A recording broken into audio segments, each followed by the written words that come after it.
자, 우리 함께 말씀의 제목을 인사처럼 하겠습니다. 자유를 굳게 지킵시다. 인사하겠습니다. 자유를 굳게 지킵시다. 네, 수요일 저녁 피곤한 시간이지만 또 하루 종일 열심히 활동하시고 귀한 저녁 함께 나오신 여러분 가운데 말씀을 통해 하나님의 크신 은혜가 충만하시기를 주님의 이름으로 축원합니다.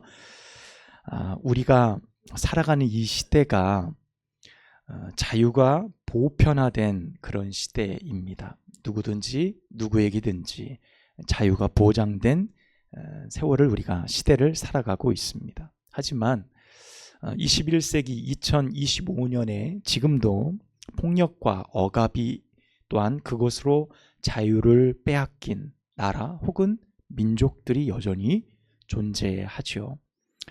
사람은 누구나 자유를 누릴 권리가 있습니다. 그러나 그 자유를 얻기 위해 지금도 어떤 특정 나라들은 많은 희생을 치르고 있는 것이 현실입니다.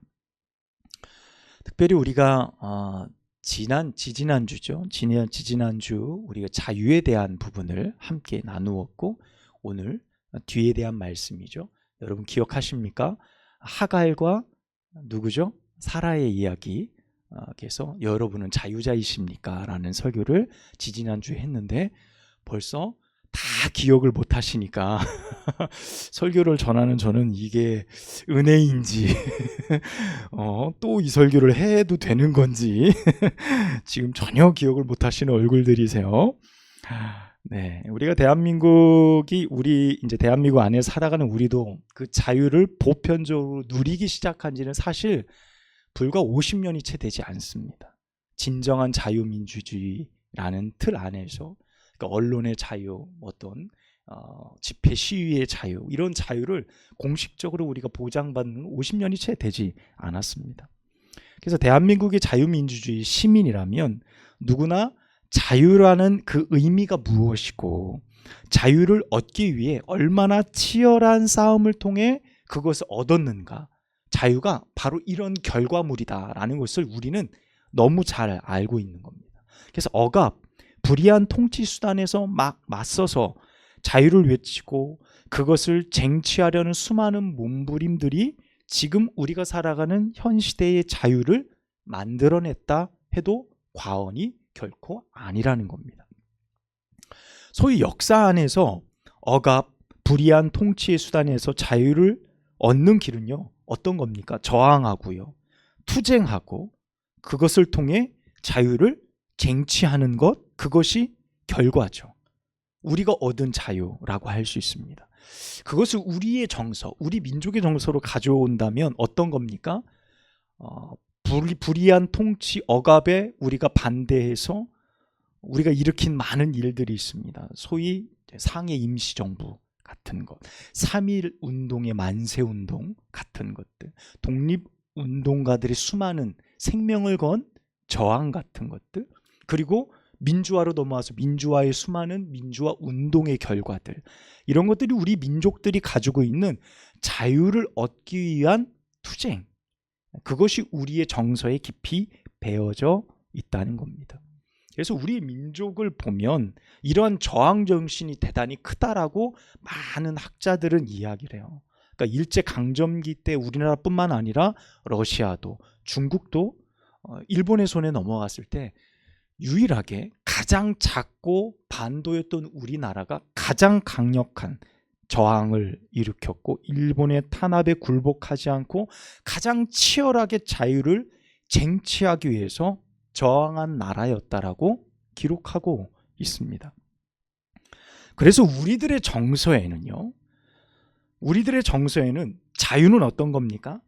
싸워서, 불의한 것에 싸워서 쟁취하는 것, 혹은 비싼 대가, 값을 치르고 그것을 얻는다는 것이 우리들의 깊은 정서인 겁니다. 우리는 그런 생각을 가지고 있어요. 자, 그런데 이 자유라는 의미 속에서요, 우리 그리스도인들은요, 육적인 자유를 넘어 영적인 자유에 대한 문제에 대한 결과, 영적인 자유는 우리가 어떻게 얻을까에 대한 갈망을 우리는 가지고 있는 사람들입니다.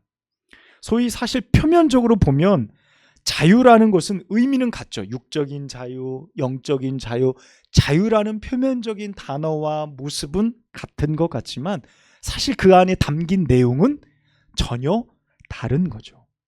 그래서 우리는 특별히 성경 안에서 자유를 억압하는 것은 어떤 겁니까?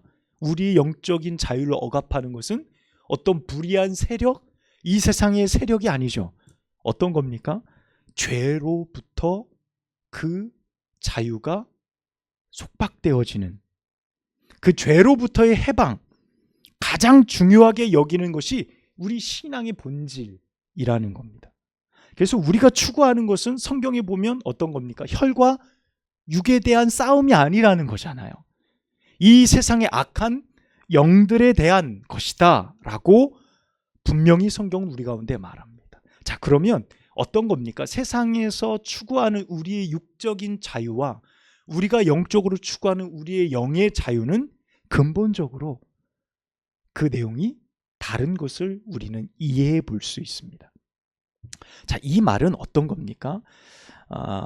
우리의 힘으로 영적인 자유를 우리가 값을 치르거나 우리가 투쟁하거나 우리가 싸워서 그 자유를 얻을 수 있는 성질의 것이 아니라는 이야기입니다.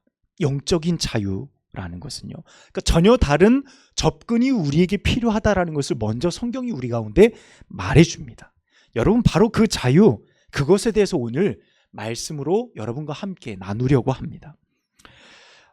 내 힘으로 조금도 얻을 수 없고요. 어떤 수고와 몸부림으로도 우리가 쟁취할 수 없었던 영적인 자유는 의외로 나의 조금의 노력 관계없이 하나님께서 예수 그리스도를 통해 모든 믿는 자들에게 차별 없이 주신 것이 바로 자유라는 거예요.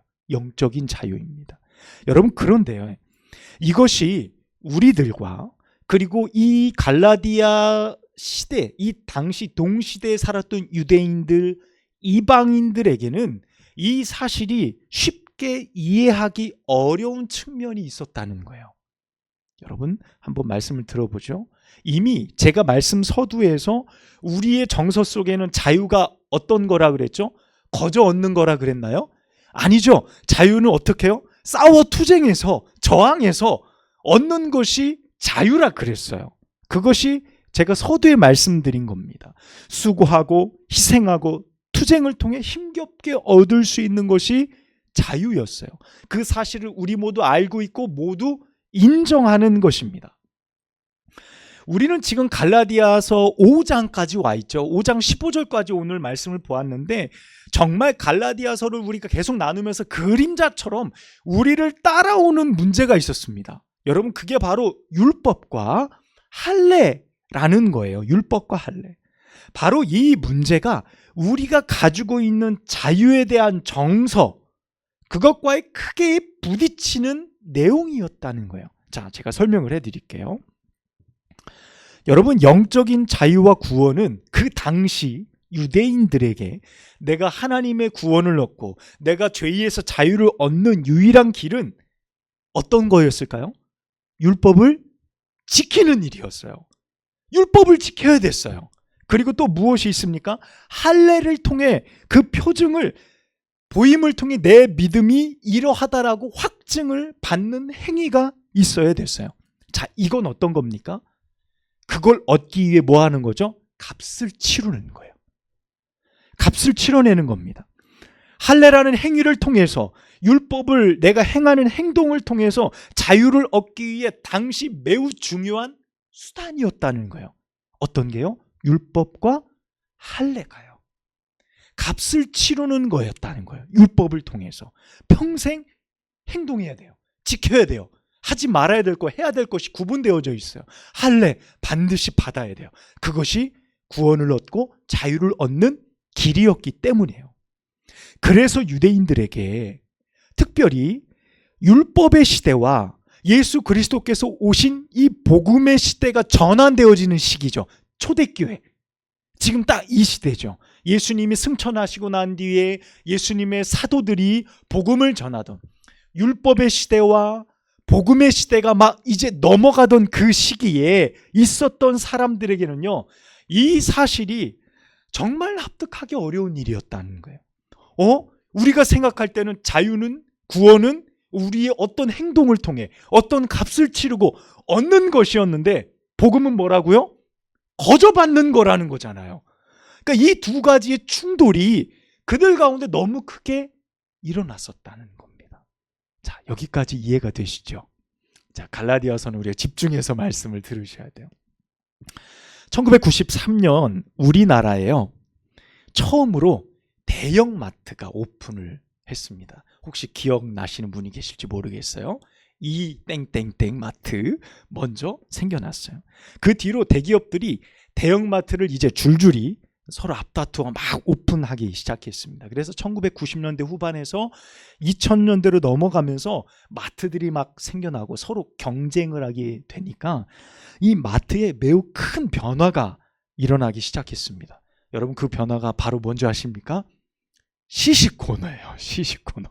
여러분 기억나실지 모르겠어요. 시식코너가 처음 마트에 생겼습니다. 마트에 장을 보러 간 사람들이 시식코너가 딱 생겼을 때 처음에 반응이 어땠냐면 냉담했어요. 다 이렇게 쳐다보면서 그냥 이렇게 지나갔어요. 지금 뭐 하는 거지? 사람들은 뭘 만들고 있고, 자 드셔보세요 하는데 아무도 잘 먹으려 하지 않았어요. 왜냐하면 먹을 것을 살아간 곳에서 먹을 것을 거저 먹으라고 하는 것이 너무 생소한 경험인 거예요. 그동안에 없던 경험이었던 거예요. 그래서 그 당시 마트를 돌아다니는 사람들이 시식코너를 보면서 연신 이런 말을 굉장히 많이 했습니다.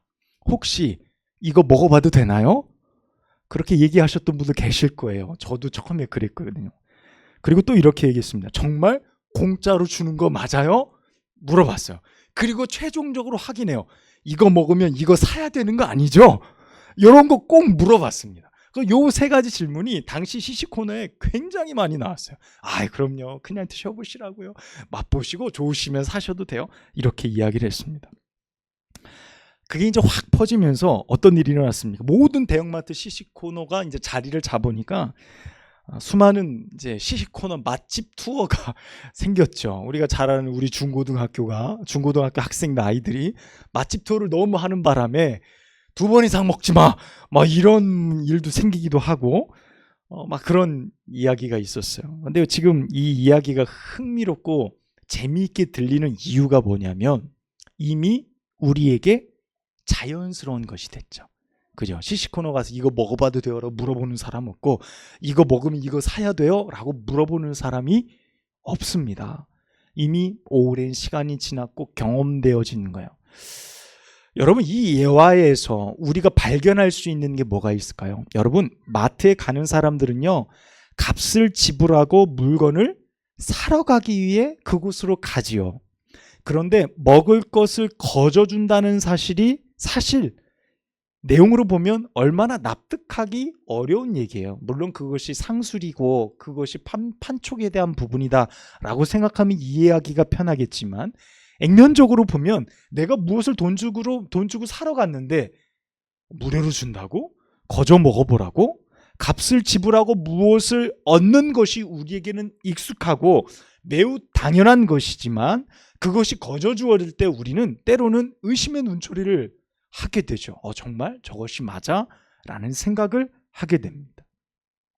여러분, 다시 자유라는 주제로 돌아와 보면, 여러분, 우리들에게 주어진 자유는 내가 노력하고 애씀으로 얻어진 결과라는 것을 우리는 굳게 믿어요.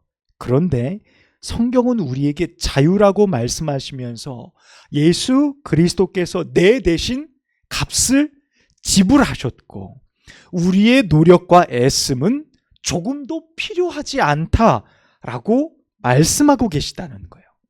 여러분, 이 복음이 당시에 수많은 유대인들이나 이방인들에게는 생소한 일이었다니까요. 우리가 그것을 염두에 두는 말씀을 들어야 돼요.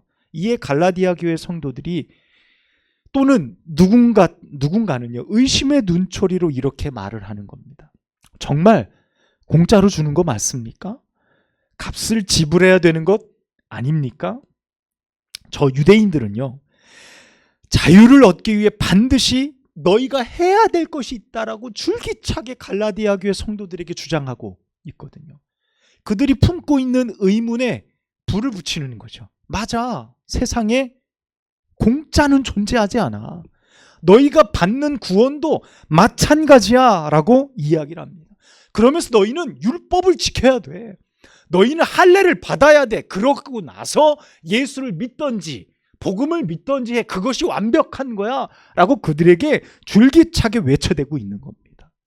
여러분, 유대에서 건너온 유대주의자들, 당시의 거짓 교사들이 지속적으로 그들의 원초적인 삶의 동기를 막 건드리고 있는 겁니다. 어떻게요? 그동안 너희가 자유를 얻기 위해 얼마나 수고했는지 생각해봐라. 여러분, 그 당시에 노예제도가 있었잖아요.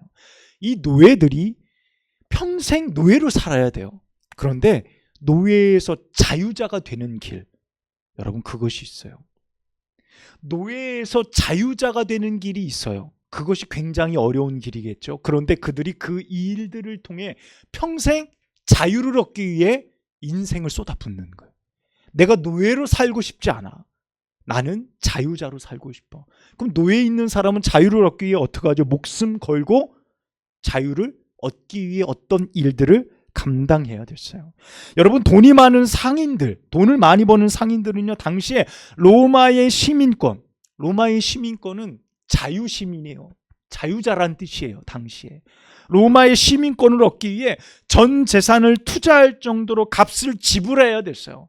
그래서 이렇게 말하는 거예요. 여러분도 잘 알다시피 세상에서 거저 주어지는 자유는 존재하지 않습니다.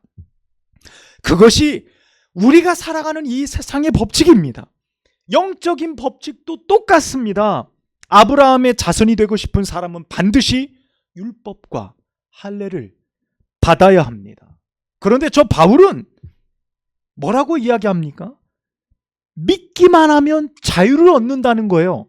여러분, 그런 자유는 세상에 존재하지 않습니다 라고 그들이 갈라디아 교회 성도들의 원초적인 근원을 건드렸다는 거예요. 여러분, 그들의 마음이 흔들리지 않았겠습니까? 그들의 마음 가운데 정말 그런가? 나도 무엇인가를 해야 되는 것 아닌가? 라는 마음이 들고도 또 들었을 거라는 거예요.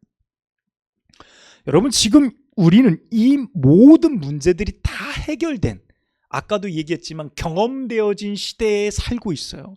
이미 수천 년의 시간이 지나서 이 복음이 우리에게 거저 주어졌다는 사실을 우리는 너무도 편안하게 받아들이고 있지만, 여러분, 당시의 복음과 갈라디아 교회 성도들의 정체성 사이에서 이 이해관계의 갈등은요, 너무 실제적인 문제였다는 거예요. 내가 율법으로 가야 되나? 아니면 복음만 믿어야 되나? 라는 실제적인 갈등이 그들 가운데 너무나도 첨예하게 일어나고 있었다는 겁니다. 여러분, 바울은 이에 대해 정말 피를 토하는 심정으로 반복해서 다시금 이야기를 합니다. 여러분, 2절, 4절 말씀 우리 함께 읽어보도록 하겠습니다. 2절 시작. 보라, 나 바울은 너희에게 말하노니 너희가 만일 할례를 받으면 그리스도께서 너희에게 아무 유익이 없느니라. 4절. 율법 안에서 의롭다함을 얻으려 하는 너희는 그리스도에게서 끊어지고 은혜에서 떨어진 자로다. 아멘. 여러분, 이 말씀이 지금 뭘 말하고 있습니까? 이제 참된 자유는 율법과 할례가 아닌 누구를 통해서 주어진다고요? 예수 그리스도를 통해서. 할렐루야. 이것이 복음이고, 그때의 복음이고, 지금에서도 앞으로도 주님 오시는 그날까지 변하지 않는 복음이라는 거예요. 여러분, 그 사실을 너무나도 잘 알고 있지만 중심이 흔들려요. 그 당시의 사람들은 흔들렸을 거예요. 거짓 교사들의 말이 오늘 본문의 누룩처럼 퍼져나가는, 그 마음의 순식간에 그 마음을 잠식해 버리는 겁니다. 그들은 다시 그들이 살아왔던 지난날의 삶의 방식이 옳은 거야. 그래, 그 방법이 옳았어. 율법대로 사는 거야. 할례를 받아야지 라고 그 사실을 믿기 시작했다는 거예요. 바울의 말입니다. 다시 율법으로 돌아가, 다시 할례로 돌아가, 스스로 의롭게 되는 값을 지불하겠다라고 지금 갈라디아 교회 성도들이 이야기하고 있어요. 영적으로 스스로 자유를 얻기 위해 육체를 율법의 법 아래 묶어두고 그것이 진정한 자유인 양 믿으며 살아가겠다라고 지금 그들은 그 길을 선택하고 있어요.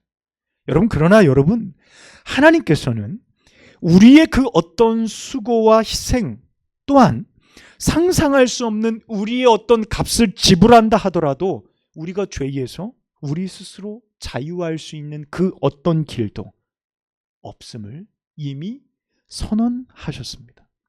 여러분, 이것이 율법이 우리에게 가르쳐주는 핵심이에요. 율법을 알면 알수록 우리가 구원에 이를 수 있구나, 내 스스로 열심히 해서 내가 의로워질 수 있구나라고 율법을 우리에게 하나님이 주신 게 아니라 율법을 행하면 행할수록 우리가 죄인이구나, 우리는 율법을 아무리 지키려고 해도 다 지킬 수 없는 죄인이라는 사실을 깨닫게 해줘요.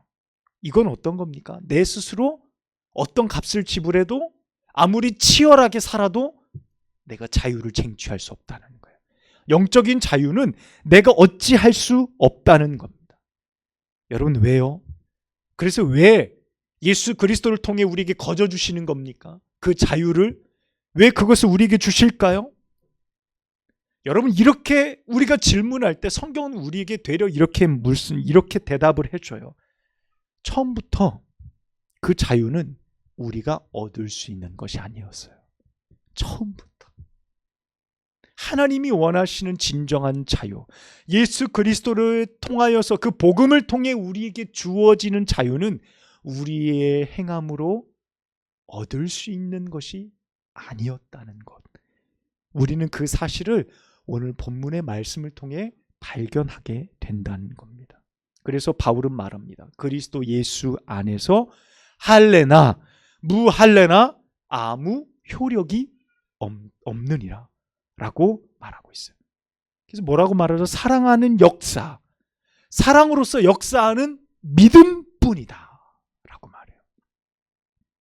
사랑으로서 역사하는 건 어떤 거면 예수 그리스도의 사랑, 하나님의 사랑이에요.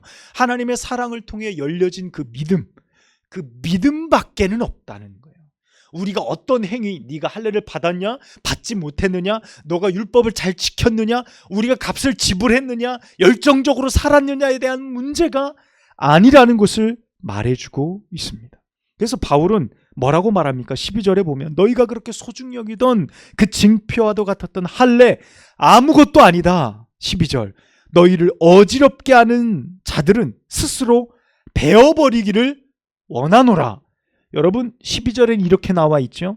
그런데 다른 번역본인 새번역 성경에 보면 이렇게 말씀이 되어져 있어요. 한번 들어보십시오. 할례를 가지고 여러분을 선동하는 사람들은 차라리 자기의 그 지체를 잘라버리는 것이 좋겠습니다 라고 되어져 있습니다. 여러분, 할례가 뭐죠? 남성의 성기의 표피를 자르는 행위잖아요. 그것이 상징이 되어져요.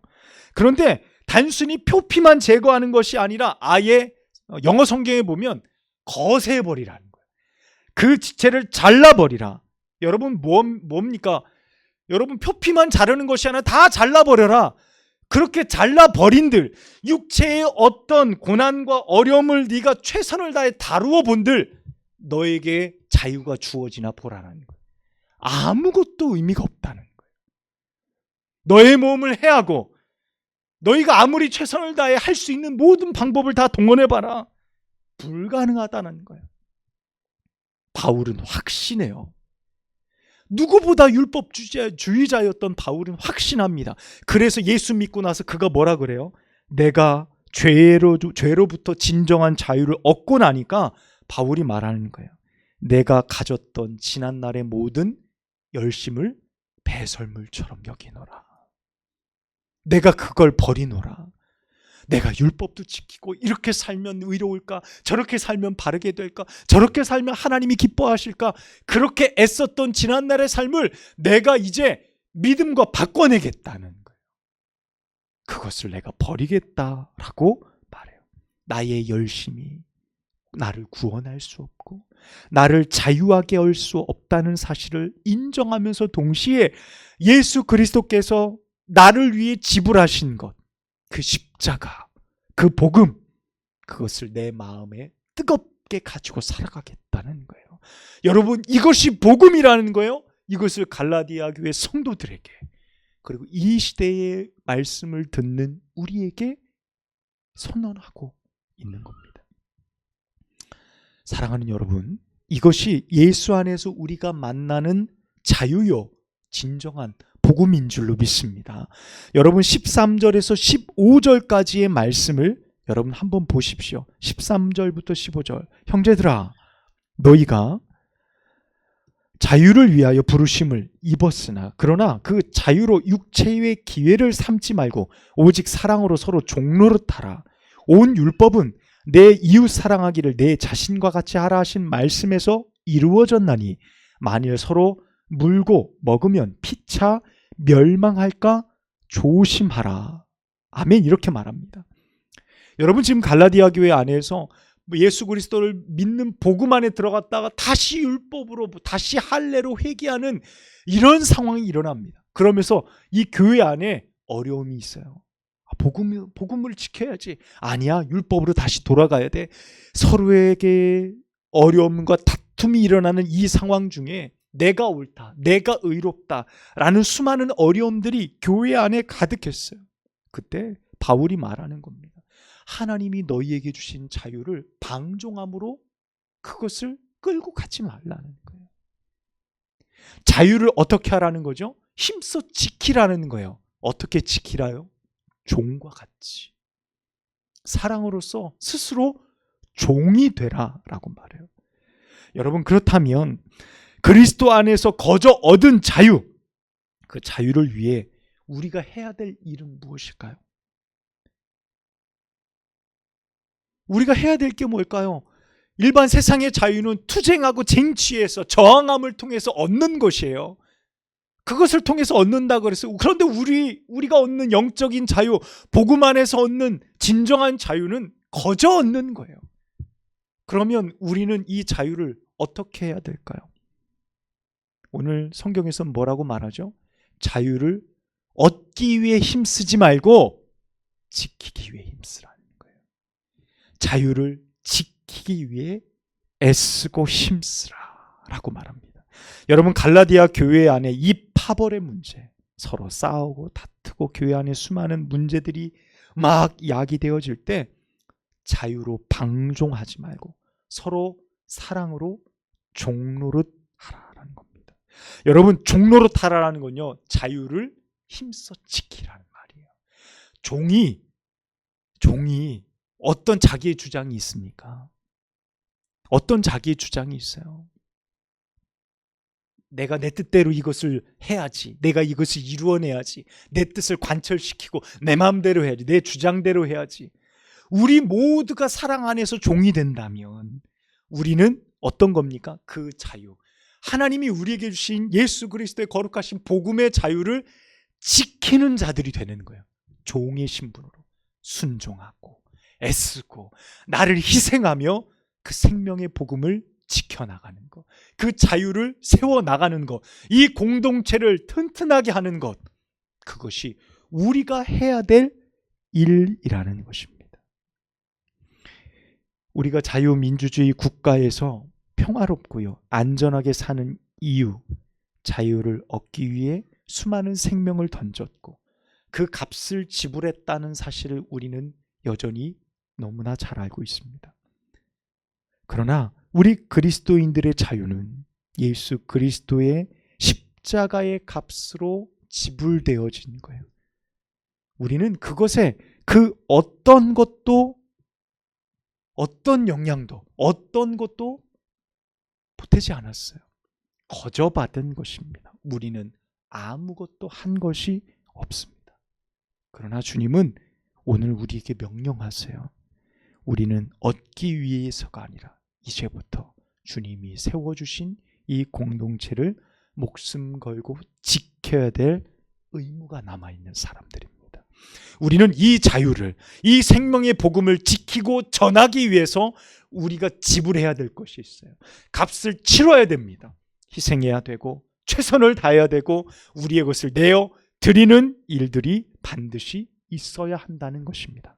그러므로 여러분, 예수 그리스도께서 우리를 위해 주신 자유를 힘써 지키는 여러분 되시기를 축복합니다. 이 믿음의 공동체가 무너지지 않도록 사랑으로 스스로 종이 되십시오.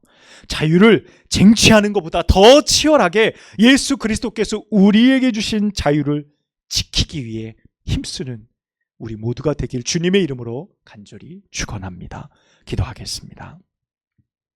하나님 아버지, 오늘 갈라디아 교회 성도들에게 주신 귀한 말씀이 이 시대에 이 한마음교회 공동체인 저희들에게 주시는 말씀임을 깨닫게 하시니 너무도 감사합니다.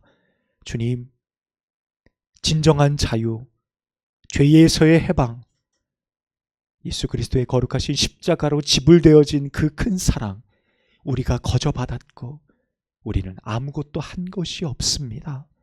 그 사랑 뜨겁게 우리가 받았는데 이제 저희가 할 것은 그 사랑을 생명을 걸고 지키고 그 자유를 지키며 또한 전파하는 거룩한 사명이 우리 가운데 남아있음을 발견케 하시니 감사합니다.